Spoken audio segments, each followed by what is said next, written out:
Hey, welcome back, everybody, to Campfire Conversations, where we have quick leadership conversations that are guaranteed to lead to transformation. We're right between a valley and a peak. We're at a campsite where preparation and reflection is key. We're here to share real-life stories of hardship and perseverance. We're here to answer questions that you've sent in. We want to go ahead and just get started by telling you how grateful we are that you've followed us and subscribed. So today, we're going to do a recap of a Q&A session that we had at our annual kickoff. And if you caught the episode before with Chris Robinson and his keynote, it's key. You'll love it. But today, I'm going to break down with Brad some Q&A, and we've got 3 clips that we've pulled. And Brad, you were in that room for the Q&A, and the energy was amazing. I mean, when you have questions prepared, you can see clearer when you leave, right? And it was amazing how few people actually had a question prepared, but they showed up to an event ready to learn. And they were going to learn what we wanted them to learn because they didn't have any question to lead the direction of what they needed the most help with. And so we had the conversation cards that led some clear discussion. But I also had prepared some questions for Chris. And man, Chris has been through a lot over the last year. He launched a book. He had one goal, which was to become New York bestseller. He didn't unfortunately get it, or at least not yet. And so we spent some time reflecting. What did you think about that Q&A session? I thought it was good, and I'm looking forward to jumping into this first clip. I think puts you right in the hot seat. So yeah, we were talking about made up numbers. Chris is a bold go-getter, and he loves swinging for the fences. And so let's just jump right into that first video. I didn't think I was gonna say this, but it really resonated when you said that. So we've been hitting our goal every year. And when we don't, it takes me some time to bounce back because our goal wasn't big enough. So when we missed it, it stung. And so I told you, hey, we're going to 10. So why aren't you going to 16? And I was like, it's a good question. And the reality is it's probably a little easier to bounce back when you make up a goal and you get close to it because it's still going to be better than putting yourself in a box. And so don't worry, team, we're only going to 10 this year. But if for anybody who knows, and I coach you, we've been stuck at 7.5 million because our goal has only been 10% more, 15% more. And that's only one bad month or one bad week. And we're close. But here's the thing. I asked him about 16 because the difference between 10 and 16, they're both made up. Neither one of them are guaranteed, right?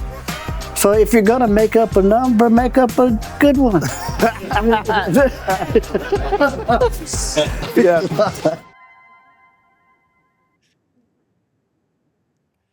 I think that's awesome. I wrote down, would this goal change our lives? Would this goal change our lives? And when we were playing it small, it didn't feel small. It felt like we were being conservative and playing it safe, being fiscally responsible. But the reality was, I don't think we'd ever be surprised or satisfied. We wouldn't be significant with the small increase.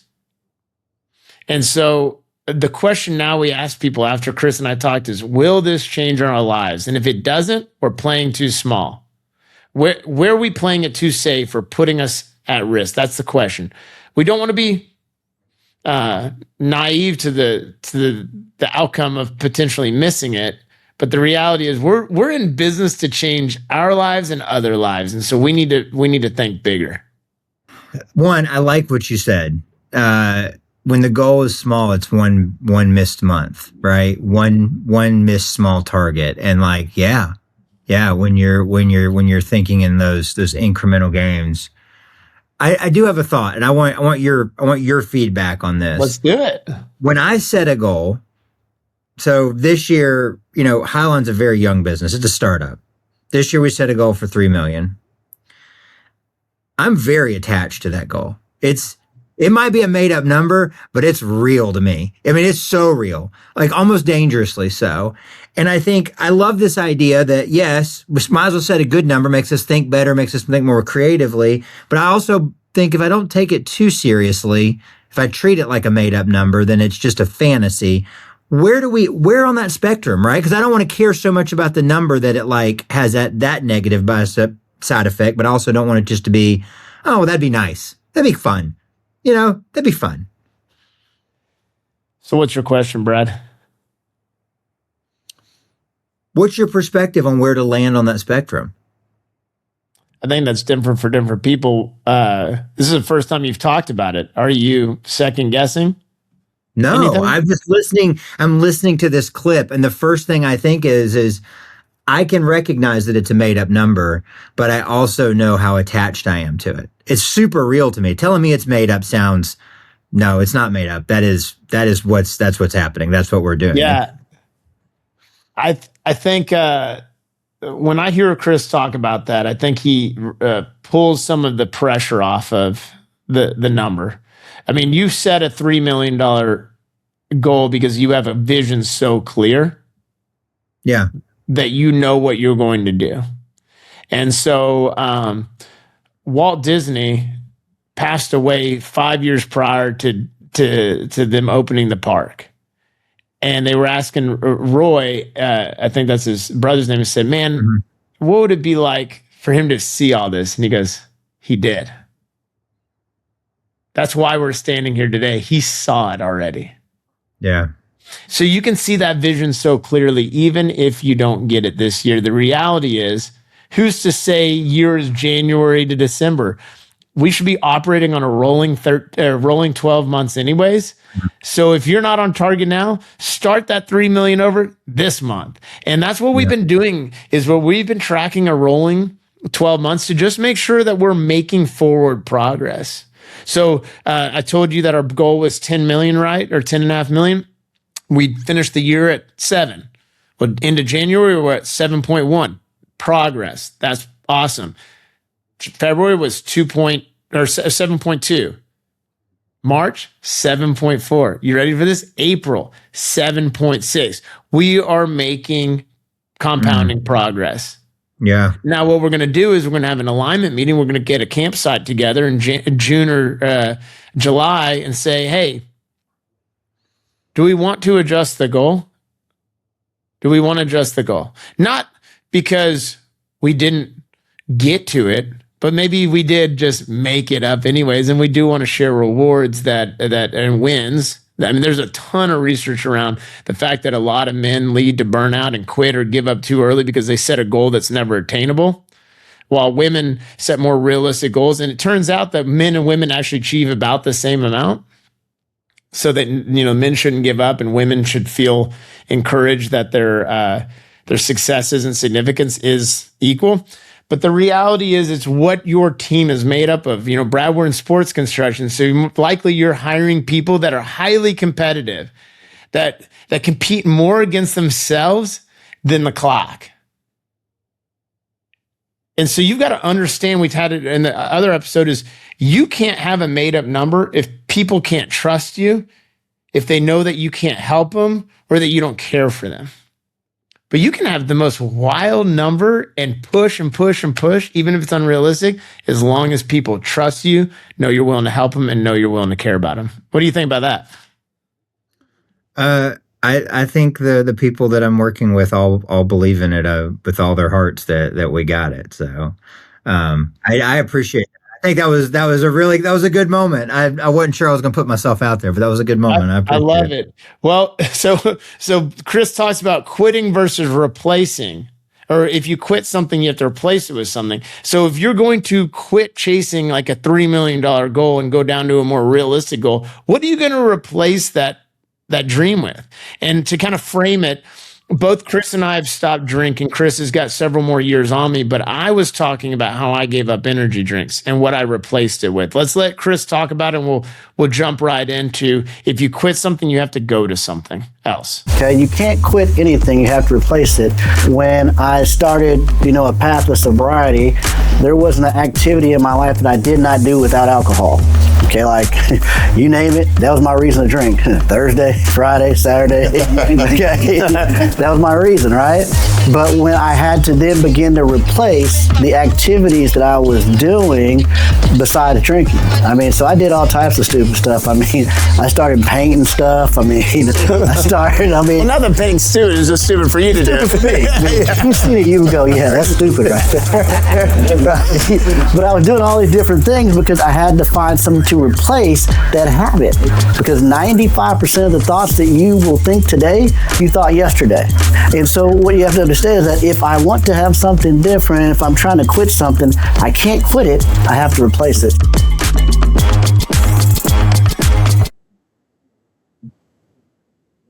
Yeah, like I said, I stopped energy drinks and I replaced it with different fuel, right? Almonds and egg whites and jump roping. That's been a huge one for me. But if you don't replace something with the clear direction of what you want to do next, the distraction will.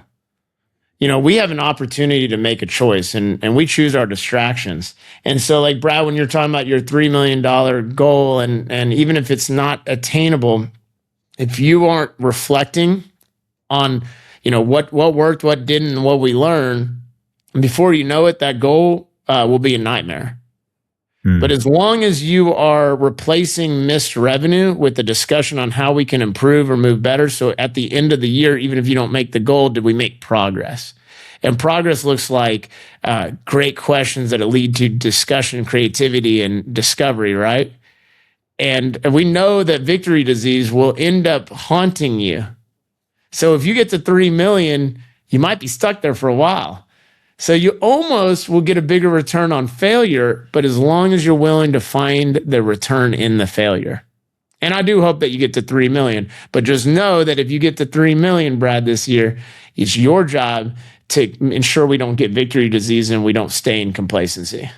Yeah. Because people are just going to assume that we'll do that over and over again. So yeah, absolutely. And my first response is, you silly goose, we're going to hit the 3 million. yeah. So And know that if you hit the 3 million, you're probably letting something else leak, because what you focus on is what you expand on. And so many times do people want to have great culture, great finances, great sales, great relationships, great work-life balance. But if you focus on one thing, you're almost sure to get it, but you got to know what's leaking. And monitor there at some point. Hey, we've got one more clip that I think is really important. I want to wrap this up pretty tight. It says, when we're pushing towards goals, the conversation of accountability versus micromanagement, because there's a very fine line, and Chris and I talk about it. And Lorna is his executive assistant, and she's more than that. She's more like her chief operating officer. She is awesome. And she's a high performer. And I said, hey, what does it look like to lead somebody that doesn't need to be micromanaged, but you have clear goals that you need to articulate? And we'll play this clip real quick. We'll break it down and get out of here. Treat people like people and adults like adults. When we try to micromanage or treat employees like kids, we're going to get kid results. But if we treat adults like adults and people like people, then we'll be able to move forward. But I think at the end of the day, as long as we treat people like people, adults like adults, we can get away without having to micromanage them, but we have to give them trust. Our friend Stephen M.R. Covey wrote the book Speed of Trust. Nothing's faster than the speed of trust. So if you have a goal and you're not getting to it, I'd love to see where trust is broken. Where you're treating somebody, I love what he said, like a kid, you will get kid results. That's wild to think about. You treat somebody like a kid, you'll get kid results. And so again, going back to the motivation comment that so many people ask, how do you motivate people? First, I hire motivated people. That's step one. Hire motivated people. And people say, well, I do that. Show me the questions that show that person's motivated or they can persevere through failure. Also, I believe motivation is activated through action, right? So keeping commitments. And I think it's unrealistic to make huge changes every day. So you've got to do small commitments every day. This is why leaders have to model. I think one of the easiest ways to hold people accountable and not micromanage them is hold yourself accountable, because people see it model.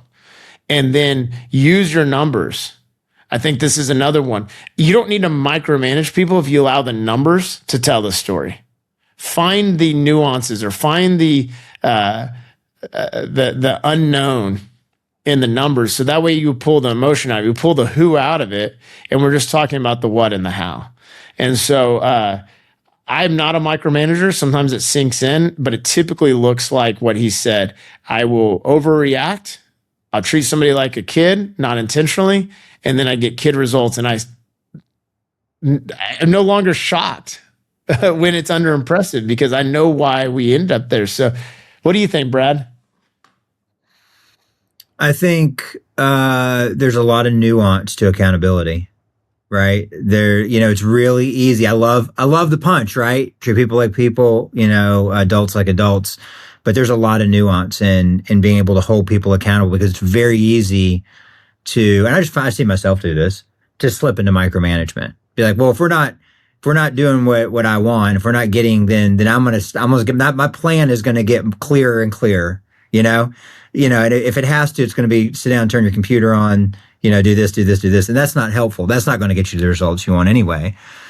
So no. I do think that there is also, you're gonna have to meet people where they are. Different people are, and I don't like the word motivated either, but different people move with different types of accountability.